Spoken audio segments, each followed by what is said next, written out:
에베소서는 계속 우리에게 말씀합니다.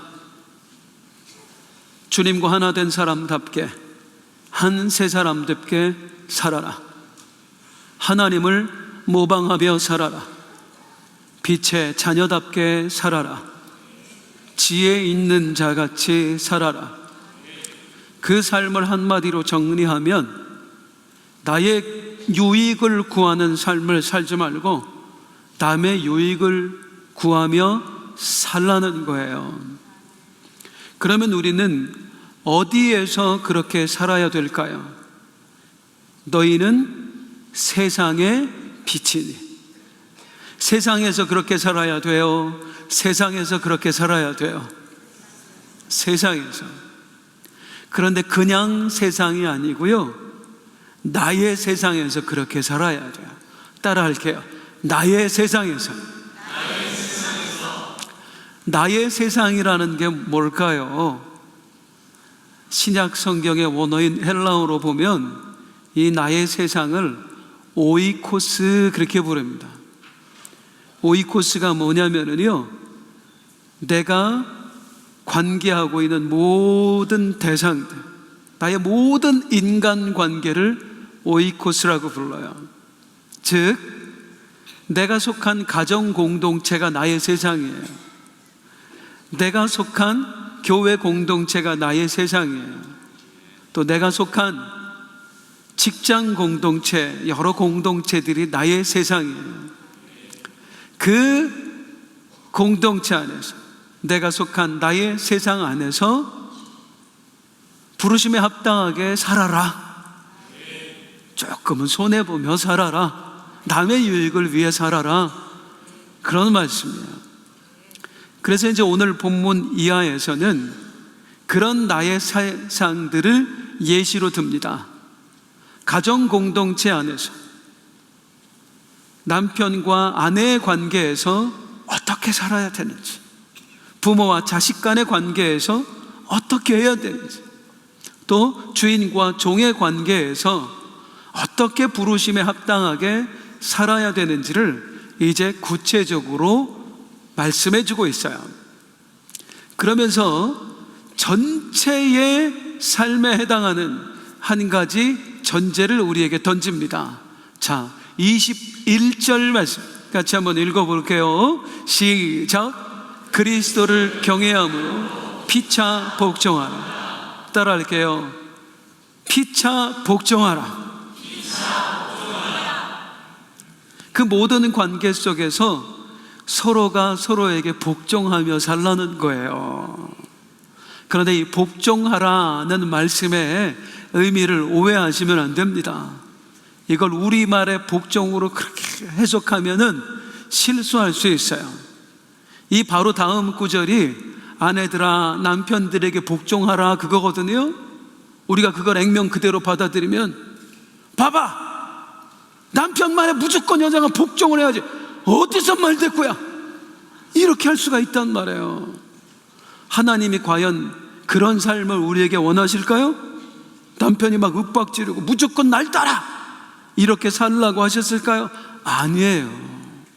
이 복종이 우리가 알고 있는 그런 복종이 아니라 그 말이에요.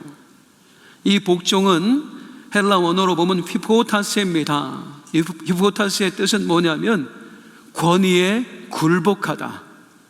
그러니까 이 복종하라는 말은 무슨 말이냐면 그 사람의 권위를 존중하고 그를 귀히 여겨라, 그런 뜻이에요.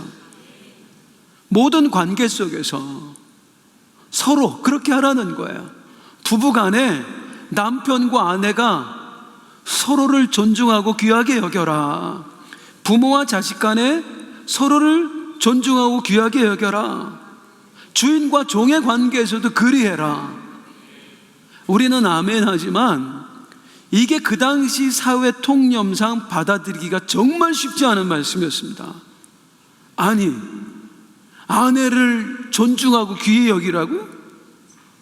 종을 존중하고 귀히 여기라고요? 지금이야 우리 이제 가족 공동체 안에서도 서로의 관계가 많이 평등해졌습니다. 남편과 아내가 서로 친구처럼 지내는 분들 많아요. 좋아 보여요. 또 아버지와 아들, 딸이 이렇게 친구처럼 지내는 가정들도 참 많아요. 저는 그런 가정 보면 부러워요. 저는 그게 잘 안 되거든요. 요즘은 많이 그래도 서로의 관계가 동등해졌어요. 그런데 불과 몇십 년 전만 해도 그렇지 않았습니다.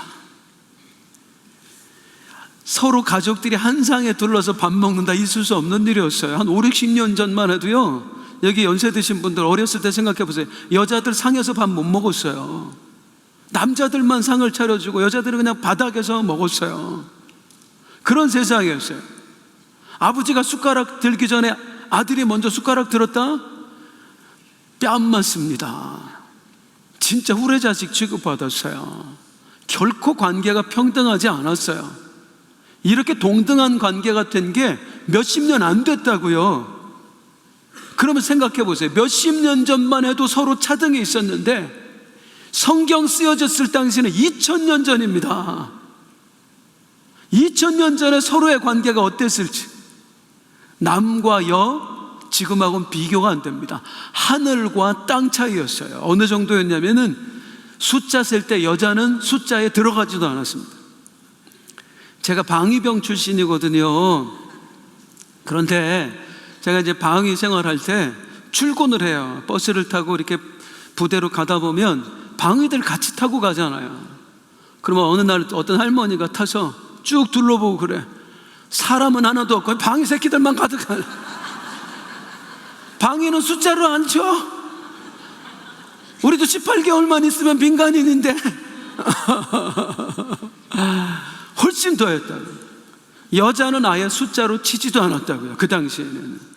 유대인들 남자가 매일 드리는 기도 제목의 중에 하나가 뭐였냐면, 하나님 여자로 태어나게 해주시지 않으셔서 감사합니다. 그런 기도였어요. 종들은 뭐 말할 것도 없죠. 그 당시 종의 위치는 어느 정도였냐면 짐승하고 사람 사이, 그러니까 가축보다 조금 나은 존재. 가축은 말을 못하지만 이 종은 말할 수 있는 그 정도 취급밖에 못 받았습니다. 그런 시대를 살아가고 있는 사람들에게 피차 복종해라, 서로를 존중하고 귀하게 여겨라. 아니, 아내를 존중하고 귀하게 여기라고요? 종을 존중하고 귀하게 여기라고요? 정말 받아들이기 힘든 이야기였어요. 그런데 성도님들, 그게 우리 하나님이 꿈꾸셨던 세상입니다. 모두가 평등하고 모두가 동등한 세상이에요. 더 정확하게 말하면 모두가 존중받고 모두가 귀히 여김을 받는 세상, 이게 우리 하나님이 원하셨던 세상이에요. 처음 하나님이 세상을 만드시면서 그런 걸 우리에게 원하셨다고. 그런데 죄인된 인간들이 그 하나님의 꿈을 무참히 짓밟았습니다. 완전히 박살내버렸어요. 그리고 사람이 만들어낸 세상은 어떤 세상이에요? 힘 있는 사람은 존중받고 힘 없는 사람은 무시받는 세상.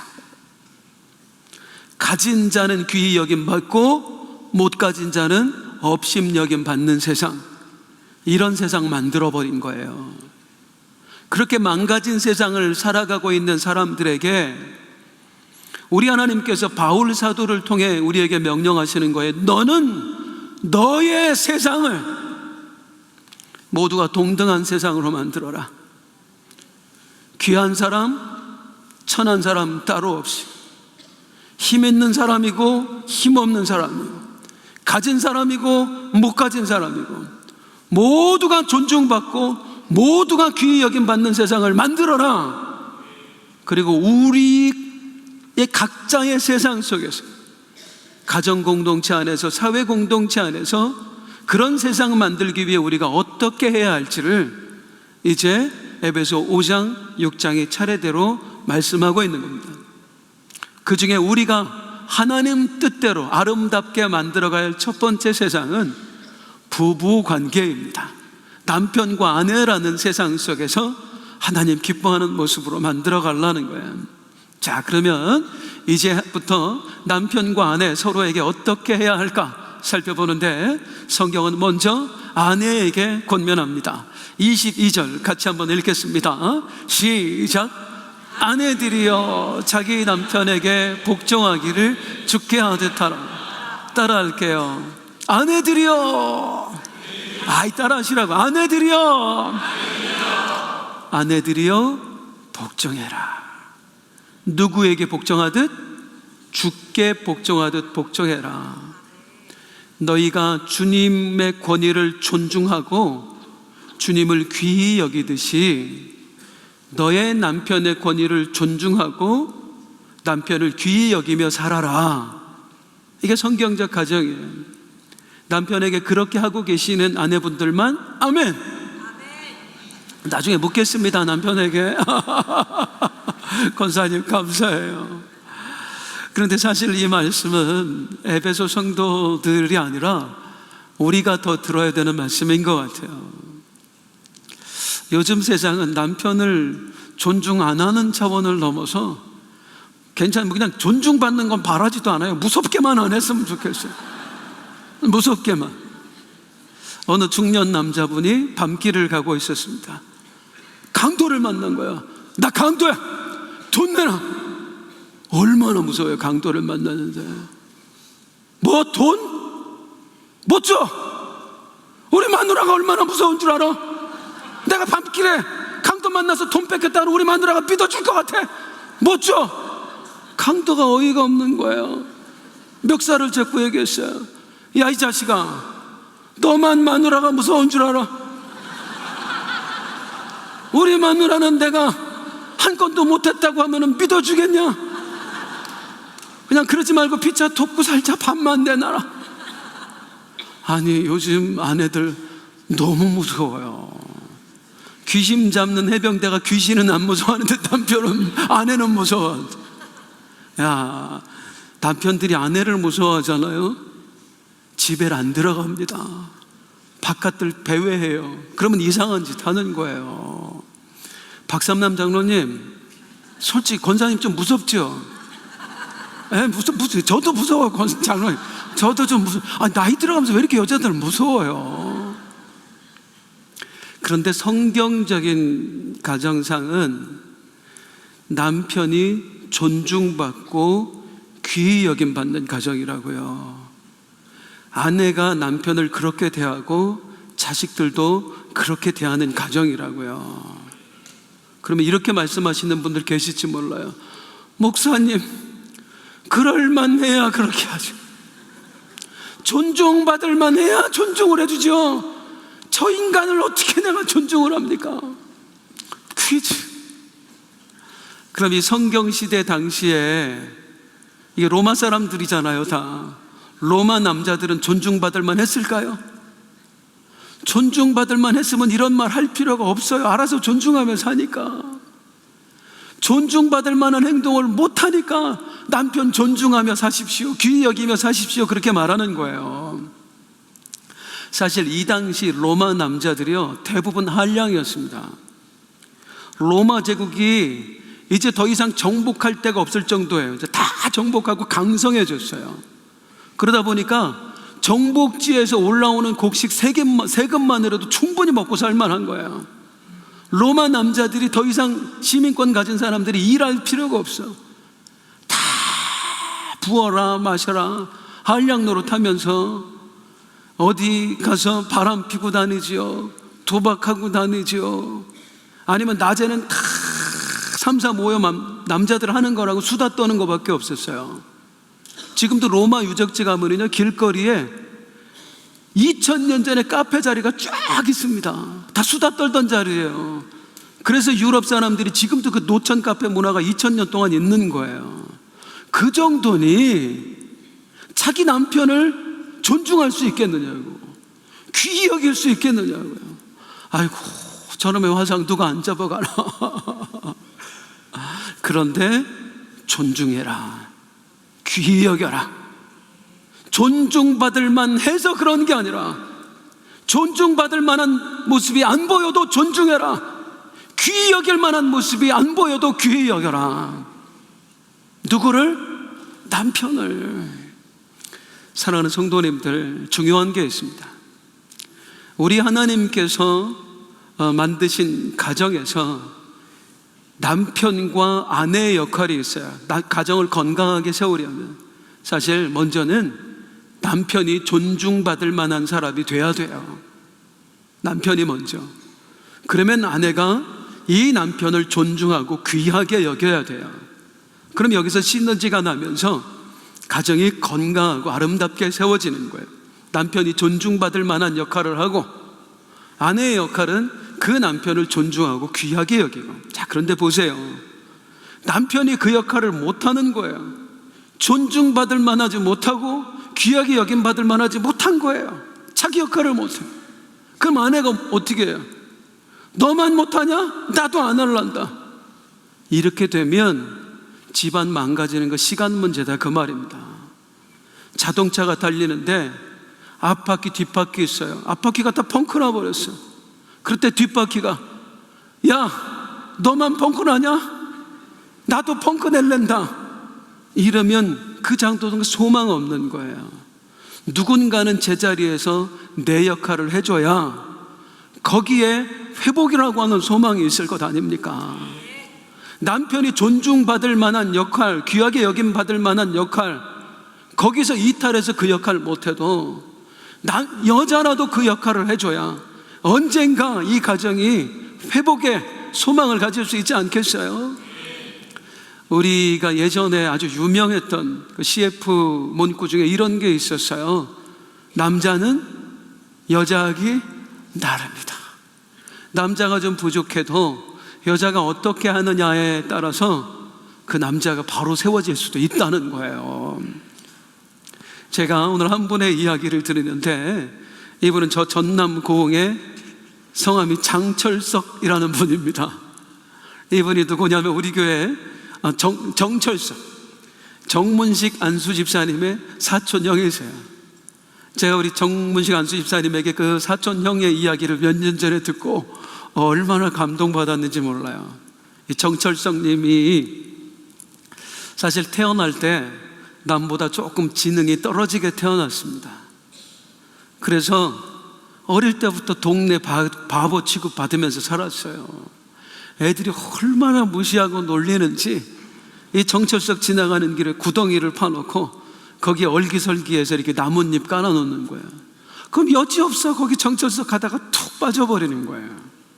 아니, 한 번 빠졌으면 다음번에는 안 빠져야지. 똑같은 거 해놓으면 또 빠지고 또 빠지고. 어느 날은 그 정철석 지나가는 길에 아이들이 벌통 갖다 놓고 절서서 올 때 그 벌통을 건드려는 벌들이 날아서 온몸에 벌이 쏘이고 매일 이렇게 모자르다고 무시받고 산 거예요. 그런데 이 정철석이 어려서부터 믿음이 그렇게 좋아, 신실하고 어릴 때부터 새벽 종을 치는데 30년 동안 하루도 빼놓지 않고 그 종을 쳤대요.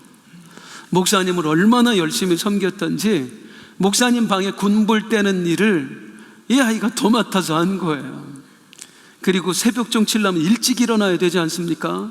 그보다 훨씬 더 일찍 일어나서 따뜻한 물 데워다가 목사님이 일어나시면 거기에 세수하시라고, 그런 사람이 정철석이었어요.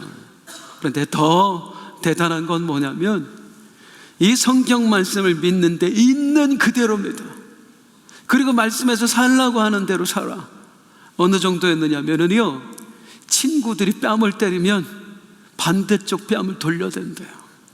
성경에 그렇게 하라고 그랬다고. 진짜로 그렇게 하는 거예요, 이 사람이. 그렇게 이제 믿음으로 신실하게 열심히 사는데 이 친구가 목사님 보기에 너무 안 됐는 거야. 나이 30이 됐는데 결혼도 못하고, 지금이야 많은 나이가 아니지만 옛날에 많은 나이였잖아요. 얘 이대로 장가도 못 갈 텐데 어떡하나 하다가 친구 목사님한테 우리 교회 착하고 믿음 좋은 총각이 있다고 해서 이제 선을 보게 한 거예요. 자매를 소개를 시켜줬는데 이 정철석이 고민이 되는 거야, 염려가 되는 거야. 나 같은 바보를 어떤 여자가 좋아할까? 분명히 가면 퇴짜 맞을 텐데. 그래서 기도를 시작을 해. 하나님, 선을 봐야 되는데 저 분명히 퇴짜 맞을 텐데 어떻게 하면 좋아요? 어떻게 하면 좋아요?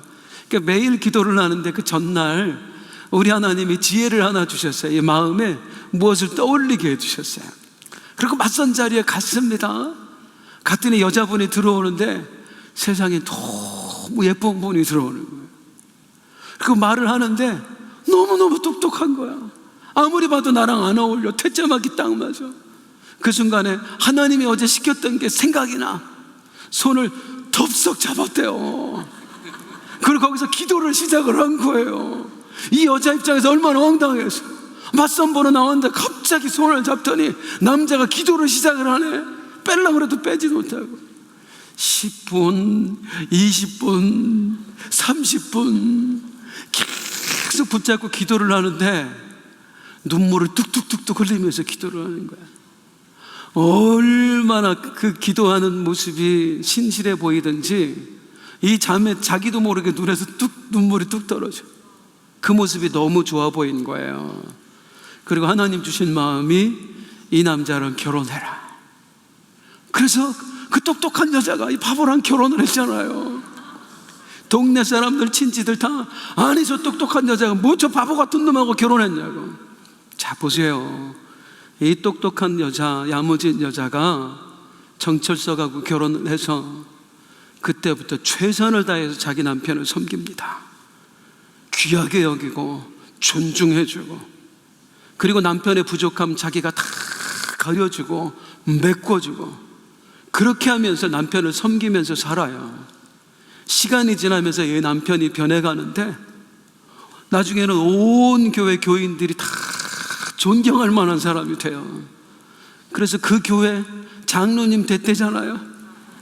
이게 꾸며낸 얘기가 아니라 실제 이야기, 현대판 바보 온달 평강공주예요. 남자는 여자하기 나름입니다. 무시받을 만하다고 무시하고 존중할 이유 없다고 존중하지 않으면 백날 그 모양 그 꼴이에요. 그런데 그래도 하나님의 명령 따라 내가 그를 존중하고 귀하게 여기면 우리 하나님이 역사하실 날이 올 줄로 믿습니다. 남편에게 복종하라. 자, 이번 두 번째, 이제는 여자들에게, 아니 남편들에게 하는 권면을 보도록 하겠습니다. 25절 같이 한번 읽을게요. 시작. 남편들아 아내 사랑하기를 그리스도께서 교회를 사랑하시고 그 교회를 위하여 자신을 주심같이 하라. 따라할게요. 남편들아 아내를 사랑해라. 누가 누구를 사랑하듯이 아내를 사랑하래요? 예수님이 우리를 사랑하듯이, 교회인 우리를 사랑하듯이 아내를 사랑하세요. 예수님이 우리를 사랑하셔서 어떻게까지 사랑하셨어요? 당신 자신을 주셨어요. 목숨을 내어주셨어요. 그러기까지 사랑하래요. 그렇게 하고 계시는 분 혹시 아멘 한번 해봐 주실래요? 제가 제 아내를 사랑합니다. 사랑하는데 저 솔직히 말하면은요, 저 목숨은 못 줄 것 같아요. 제가 제 자식들이 만약에 무슨 문제 생겨서 네가 대신 죽으면 이 아이 살려준다 하면 할 것 같아요. 그런데 아내 앞에서는 그건 좀 고민스러울 것 같아요. 장수민 안수 집사님, 우리 최 권사님 위해서 목숨 내어줄 수 있으세요? 우리 이렇다고 요거밖에 안 된다고 우리. 그럼 어떡하죠? 우리 전부 다 성경대로 안 사는 거잖아요. 안 지키며 사는 거잖아요. 어떻게 하죠? 자, 지난주에 제가 그런 말씀 드렸어요. 성경을 볼 때는 그 구절만 따로 딱 떼어내서 보면 안 된다. 그러면 오해한다. 성경을 볼 때는 문맥을 살펴야 된다고요. 앞뒤 구절을 함께 따져봐야 이게 본래 이런 뜻이구나 한다고요. 이 구절도 마찬가지예요. 이건 너 아내를 위해서 죽어라 이런 얘기가 아니에요. 자, 25절부터 27절까지 같이 읽을게요. 먼저 25절만 읽겠습니다. 시작. 남편들아 아내 사랑하기를 그리스도께서 교회를 사랑하시고 그 교회를 위하여 자신을 주심같이 하라. 자, 예수님이 우리를 사랑하실 때 자신을 주셨다. 그러니 너도 목숨을 줘라. 여기까지 보면 그런 얘기인 것 같은데 여기서 강조하는 그게 아니라고요. 26절부터 이는 곧, 이 다음에 나오는 얘기가 진짜 강조하는 바라고요. 이 말씀이 사랑, 남편 사랑에 대해서 어떻게 하냐. 예수님이 우리에게 어떻게 하셨어요? 시작. 이는 곧 물로 씻어 말씀으로 깨끗하게 하사 거룩하게 하시고 자기 앞에 영광스러운 교회로 세우사 티나 주름 잡힌 것이나 이런 것들이 없이 거룩하고 흠이 없게 하려 하십니다. 예수님이 자신을 내어주시면서 우리를 어떻게 해주셨느냐 하면 우리를 깨끗이 씻어주셨대요. 우리를 거룩하게 해주셨대요. 그래서 우리로 하여금 티나 주름 잡힌 것이 없게 해주시고 흠도 없게 해주셨대요. 남편이 아내 사랑할 때는 이렇게 하라는 거예요. 아내에게 티가 없게 해라, 주름이 없게 해라, 흠이 없게 해라. 그럼 어떻게 하라는 거예요? 피부관리 이용권 끊어주라는 얘기인가요? 피부관리 해주라는 얘기예요? 마음 관리해 주라는 거예요. 마음 관리. 남편들이 아내를 사랑한다면 네 아내의 마음에 티가 없게 만들어라, 흠이 없게 만들어라. 그 아내의 마음과 얼굴에 주름살 지지 않게 해라. 적어도 네가 진짜 남편이라면, 진짜 아내를 사랑한다면 우리 안에 마음 아픈 일 없을까? 혹시 상처는 없을까? 그 상처를 닦아주는 사람, 싸매주는 사람 되라. 그런 말씀이에요. 그게 성경이 말하는 아내 사랑이에요. 우리 예수님이 우리에게 그렇게 하셨죠. 당신의 물과 피를 다 쏟아주심으로써 우리에게 있는 온갖 영혼의 상처 다 씻어주셨어요. 아픔까지도 다 씻어주셨어요. 그래서 주님 앞에서 나를 흠과 티도 없게 만들어주셨어요. 남편들아, 그렇게 해라. 적어도 네가 남자라면 아내 앞에서 힘 자랑하지 말고 진짜 남자라면 우리 아내 살아오는 동안 이런 상처가 있었구나, 부모로부터 이런 상처 받았구나, 살면서 이런 아픔이 있었구나. 그 상처를 들여다보고 싸매줄 수 있는 사람, 닦아줄 수 있는 사람, 꼬매줄 수 있는 사람, 그게 진짜 남자, 진짜 남편입니다. 죄송합니다만 저는 제 아내를 참 사랑합니다. 제가 목숨까지는 내어줄 수 없지만, 아니요, 잘하면 그렇게도 할 수도 있을 것 같아요. 전 아내를 참 사랑해요. 제가 원래 그랬던 거 아니에요. 잘 아시다시피 저는 오랫동안 마음의 병을 가지고 있었고 또 몸의 질병을 가지고 있었던 사람이에요. 20년 이상을. 그러다 보니까 몸도 마음도 너무 아프니까 저는 다 저만 바라봤어요. 나한테 있는 상처, 나한테 있는 아픔, 이걸로 그냥 혼자 힘겨워하고 말았어요. 그런데 주님이 저에게 은혜를 베풀어 주셔서 저를 치유해 주신 거예요. 그 마음의 병에서 자유하게 하신 거예요. 이 몸의 질병으로부터 하나님이 치유해 주신 거예요. 그제서야 안 보이던 게 보이더라고. 이제는 여유가 생기니까 내 주변 사람들이 보이는데, 특히 아내, 이 사람이 얼마나 힘들었을까. 여러분, 마음의 질병을 안고 우울증 공황장애를 안고 사는 사람이 말 한마디 따뜻하게 했겠습니까? 제가 얼마나 상처 주는 말을 많이 했겠어요. 그게 다 보이고 느껴지는 거예요. 나만 힘들 줄 알았다가 얼마나 힘들었을까, 얼마나 아팠을까. 그리고 보니까 마음으로 보니까 그 마음이 갈갈이 찢겨져 있어. 이 심령이 톡톡 흘러들어서 금방 떨어져 나갈 것 같아. 그때 다짐한 게, 이제는 진짜 남편 역할 해보자. 다시는 이 상처로 괴로워하지 않게 해주자. 아파하지 않게 해주자. 나로 인해 받은 상처 이제는 내가 싸매주면서 살자. 그렇다고 제가 엄청 잘하는 건 아닌데 진짜 사랑하자 하는 각오를 가지고 살아요. 부족 하나만. 우리 주님께서 남편 된 사람들에게 그렇게 얘기하는 거예요. 그게 진짜 남자야. 그게 진짜 남편이야.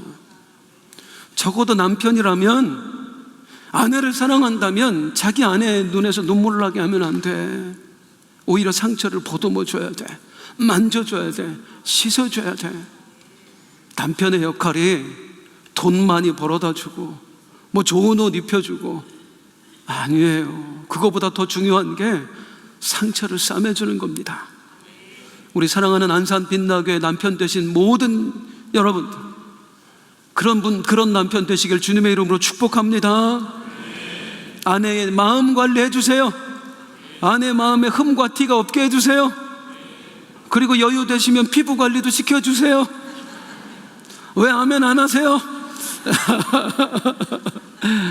마지막으로 함께 보고 싶은 내용이 있습니다. 31절 32절 같이 읽겠습니다. 시작. 그러므로 사람이 부모를 떠나 그의 아내와 합하여 그 둘이 한 육체가 될지니 이 비밀이 크도다. 나는 그리스도와 교회에 대하여 말. 31절 창세기 2장에 나오는 말씀이에요. 첫 부부를 하나님이 만드신 이야기. 그러면서 뭐라고 얘기하냐면 이 비밀이 크도다 그래요. 따라하겠습니다. 이 비밀이 크도다. 우리가 지금 거의 1년 가까이 에베소서를 말씀을 듣고 있는데요, 에베소서 말씀에서 정말 잊지 말아야 될 게 있습니다. 이거 성경이라는 거예요. 다시 말하면 에베소서가 우리에게 가장 말하고 싶은 건 복음 이야기라 그 말입니다.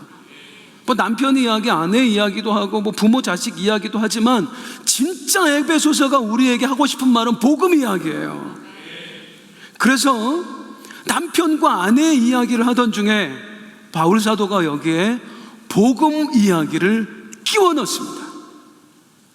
남편과 아내, 첫 부부가 탄생하는 이야기에 우리가 구원받은 이야기를 끼워 넣는 거예요. 자, 성도님들, 첫 부부, 첫 남편과 첫 아내 어떻게 탄생했는지 아시지요? 하나님께서 아담을 깊이 잠들게 하셨어요. 그리고 그 옆구리에서 갈빗대를 뽑아서 하나님이 이 갈빗대로 여자를 만드셨어요.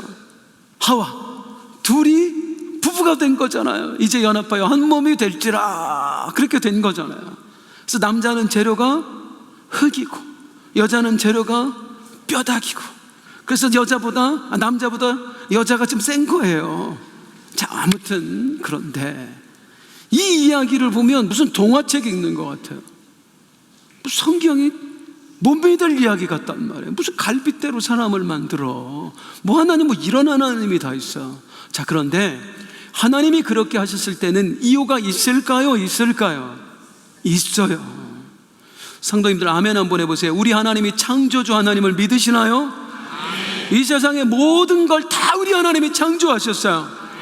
하나님이 창조하신 것 중에 뭐 있냐면 시간도 있습니다. 시간도 하나님이 창조하셨어요. 우리 하나님은 시간이 있는 중에 갑자기 생겨난 분이 아니고 스스로 계신 분이에요. 영원부터 영원까지 그분이 시간도 창조하신 거예요. 그래서 하나님은 시간 밖에 계십니다. 우리 하나님한테는 시간이 의미가 없어요. 천년이 하루 같고 하루가 천년 같아요. 영원토록 계신 분이니까. 그래서 과거, 현재, 미래 여기에 구애받지 않는 하나님이에요. 시간에 구애받지 않는 하나님. 창조는 과거의 사건이고 구원은 미래의 사건이고 우리 하나님한테는 이렇지 않다고요. 하나님은 시간 밖에 계신 분이어서 창조를 하실 때 이미 거기에 구원을 함께 담아 놓으십니다. 그래서 창세기 읽어보면 분명히 창조 이야기인데요, 이상하다, 이거 구원 이야기랑 꼭 닮았네, 그런 게 굉장히 많아요. 이것도 마찬가지입니다. 첫 부부를 만드시는 장면에도 하나님이 우리를 구원하실 이야기를 담아 놓으셨어요. 아담에게서 하와가 나온 이야기와 우리 신랑 되신 예수님에게서 신부된 교회 우리들이 나온 이야기가 똑같아요. 보여드리겠습니다. 표로 옆에 보세요. 첫 부부 어떻게 탄생했느냐 하면 신랑 된 아담 하나님이 깊이 잠들게 하셨대요. 그리고 아담의 옆구리에서 갈비뼈를 하나님이 취하셨대요. 그럼으로써 신부인 하와를 얻으신 거예요. 하나님 말씀하시다 이제 둘이 연합하여 한 몸이 될지라. 그래서 이제 신랑 신부가 한 몸 연합되게 된 거예요. 우리가 어떻게 구원받은지 아세요? 신랑 되신 예수 그리스도 죽으셨어요. 성경엔 그분의 죽으심을 깊이 잠드셨다 그렇게 표현해요. 잠자는 자들의 첫 열매. 깊이 잠드신 예수님 그 옆구리에서 물과 피를 다 쏟아내셨어요. 그럼으로써 예수님이 얻으신 게 신부된 우리들이에요. 우리들이 구원받았잖아요. 그리고 에베소서가 계속 강조하는 바, 예수님이 머리, 신부된 교회는 몸, 너희는 서로 한 몸이다. 아담에게서 하와 나온 이야기와 예수님에게서 교회된 우리가 나온 이야기가 똑같습니다. 그래서 성경이 하는 말이 이 비밀이 크도다. 왜 이야기를 할까요? 왜 남자, 여자, 남편, 아내 이야기를 하면서 우리가 구원받은 이야기를 할까요? 아내들이요, 남편이 자격이 없어도 그 남편 존중하고 귀히 여기며 사세요. 내가 왜요? 예수님이 그렇게 하셨으니까요. 남편들이요, 아내를 사랑하되 아내의 마음에 조금의 흠도 티도 상처도 없이 다 싸매주며 사랑하세요. 내가 왜요? 예수님이 그렇게 하셨으니까. 오늘 성찬 예배예요. 이제 곧 우리 주님의 살과 피를 먹고 마실 겁니다. 사랑하는 성도님들, 우리는 한시도 잊지 않아서 잊어서는 안 됩니다. 우리 예수님 날 위해 죽으셨습니다.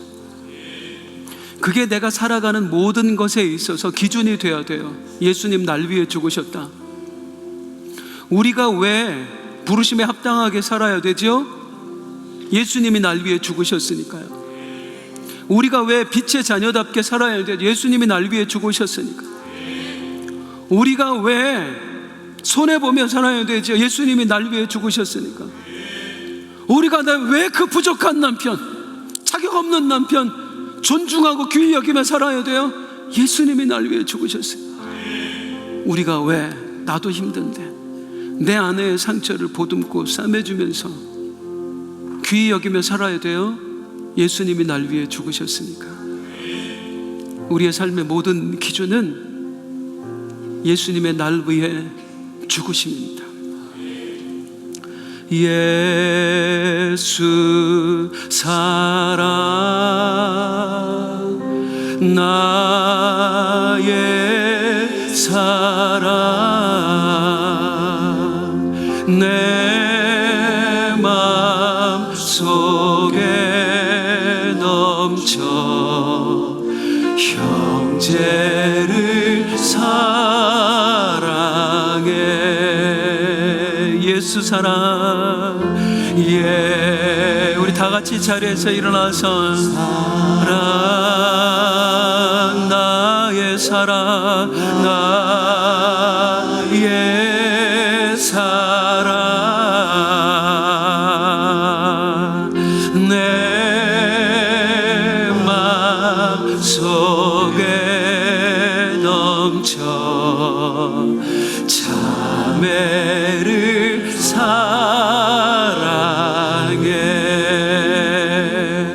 주의 사랑으로 사랑합니다. 주의 사랑으로 사랑. 성찬 키트 못 받으신 분 손들어 주세요. 우리 장로님들 나눠드릴 거예요. 성찬 키트 없으신 분들 손들어 주세요. 사랑합니다. 주의 사랑으로 사랑합니다. 사랑으로 사랑합니다. 주의 사랑으로 사랑합니다. 자매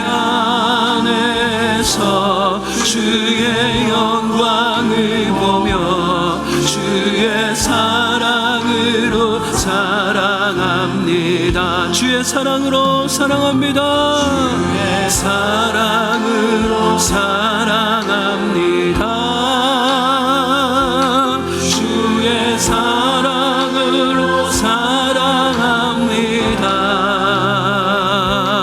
형제 안에서 주의 영광을 보며 주의 사랑으로 사랑합니다.